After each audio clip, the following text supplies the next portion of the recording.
Good afternoon తమ్ముళ్ళు. రే సరిపోదురా, ఇక్కడి నుంచి కూడా తమ్ముళ్ళు ఒకసారి గట్టిగా ఓ వేసుకోండి రా. మీకు ఆకలి ఎంత అయితే అంత గట్టి కూడా రా. ఆకలి అయితే లేదు అంటే కడుపు నుండి తినచ్చిల్లు, నాకు ఆకలి అవుతుంది. నేను ఏదో తొందరపడి 3:30 2:30 అనుకుని వచ్చేసి ఇక్కడ 2 గంటలకే ఉన్నా, హాఫ్ అన్ అవర్ బిఫోర్ వచ్చేసి. ఇక నాకు ఆకలి అవుతుంది రాములా. కానీ సక్సెస్లో ఆకలి కూడా తెలియదు కదా, ఎవరైనా మాట్లాడుకోవడానికి ఉంటే అది తెలియకపోవు.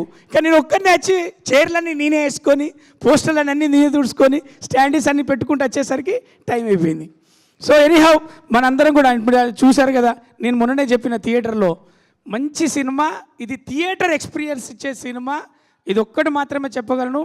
శ్రీ విష్ణు అన్న ఎన్ని సినిమాలు మనల్ని నవ్వించడానికి ఆయన కావాలంటే తగ్గిండు, కావాలంటే మోసిండు, ఉరికిండు, పరిగెత్తిండు, మంచి సినిమాలు అందించడానికి ప్రయత్నించిండు. అందులో భాగమే హుస్సేన్ షా కిరణ్ అన్న, అలాగే మన లైట్ బాక్స్ కాంబినేషన్లో కావచ్చు, వీళ్ళందరూ మన సార్ కావచ్చు, సందీప్ గారు కావచ్చు, మనకి శ్రీ విష్ణు అన్న మా అందరినీ పాత వాళ్ళందరూ కొత్తగా చూపెట్టడానికి ట్రై చేసి ఒక కొత్త కథను, ఒక పాప శ్రీ విష్ణు అన్నను చూస్తే మనకు చిన్నప్పుడు మీ అందరికి గుర్తుందో లేదో, మన కలిసి ఉందాం రా సినిమాలు, అలా ఫ్యామిలీ సెంటిమెంట్లలో వెంకటేష్ గారిని మాకు చూసినట్టుగా నేను నిజంగా అన్న శ్రీ విష్ణు అన్న రోల్ ఏదైతే పాపతో ఉన్న సెంటిమెంట్లలో నాకు వెంకటేష్ గారు అంటే నాకు చాలా ఇష్టం. వెంకటేష్ గారిని చూసినట్టు అనిపించింది మీ పాత్రలో. అలాగే మీరు సస్పెన్స్ చేసినప్పుడు ఇంతకుముందు సినిమాలో సామజవరగా మన కాంచలి మీ బాడీ లాంగ్వేజ్ మీరందరూ కూడా యూత్తో పాటు పోటీపడి మీరు చేస్తున్న ఈ సినిమాలో సెటిల్గా ఒక పాదం కదపకుండా సీన్లు నడిపించే క్రమంలో ఒక స్క్రీన్ ప్లే కావచ్చు, ఒక ప్రతి విషయంలో సుదర్శన్ అన్న కావచ్చు, అయ్యప్ప శర్మన్న కావచ్చు, చిన్న రోల్ అయినా కానీ ముద్దుగా చేసుకుంటూ, కానీ ఇలా టెక్నీషియన్లలో మాకు ఫీడ్బ్యాక్ వస్తుంటుంది. ఫ్రెండ్స్ అందరూ ఫోన్ చేస్తుంటారు, ఒక్కొక్కరు ఫోన్ చేసి డిఓపి గారిని పొగిడి డిఓపి గారు మంచి షార్ట్స్ పెట్టారని చెప్పి, ఆ తర్వాత ఆర్ట్ డిపార్ట్మెంట్ ఆర్ట్ వర్క్ అంతా అని చెప్పేసి ఒక్కొక్కరు ఒక్కొక్క దాని గురించి, మ్యూజిక్ డైరెక్టర్ గురించి మస్తు ఇచ్చిండన్న. కొన్ని సీన్లల్లో భలే వచ్చింది.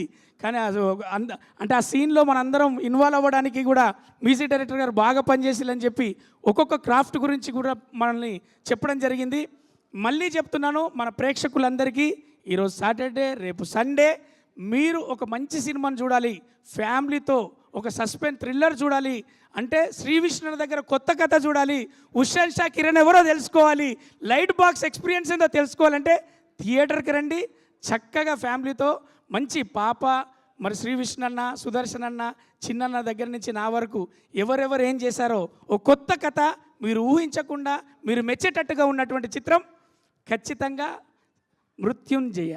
థ్యాంక్ యూ మధ్యలో ఎందుకు నా వైపు చూసి మృత్యుంజయ అని ఒక రొమాంటిక్ లుక్ ఇచ్చావు? అంటే ఇప్పుడు వాళ్ళందరూ చూస్తావు, వాళ్ళందరూ ఒక్కొక్కరు వీడియోలు చూస్తారు, నువ్వే నన్ను చూస్తున్నావు, అది నాకు చాలు కదా. నేను ఇక్కడ నుంచున్న ప్రతి ఒక్కళ్ళని చూస్తాను. తర్వాత నేను ఇక్కడ ఎంట్రీ ఇవ్వాలి కాబట్టి. లేదు రచ్చ, అందరు నీ వైపు చూసేలా చేశారు. సినిమా పరిగెడుతుంది అన్నారు కదా, హీరోయిన్ పరిగెత్తుతూ ఉన్నారు కదా, దానికి లీడ్స్ ఇచ్చినందుకు థ్యాంక్ యూ సో మచ్ నువ్వు సినిమాలో. థ్యాంక్ యూ రచ్చ. సో ఇలానే మంచి మంచి రోల్స్ చేస్తూ ముందుకెళ్ళాలని మనస్ఫూర్తిగా కోరుకుంటూ ఉన్నాము. అండ్ అఫ్ కోర్స్ ఇందాక చెప్పినట్టు లైట్ బాక్స్ మీడియా ఏదైతే ఉందో, అండ్ అలాగే పిక్చర్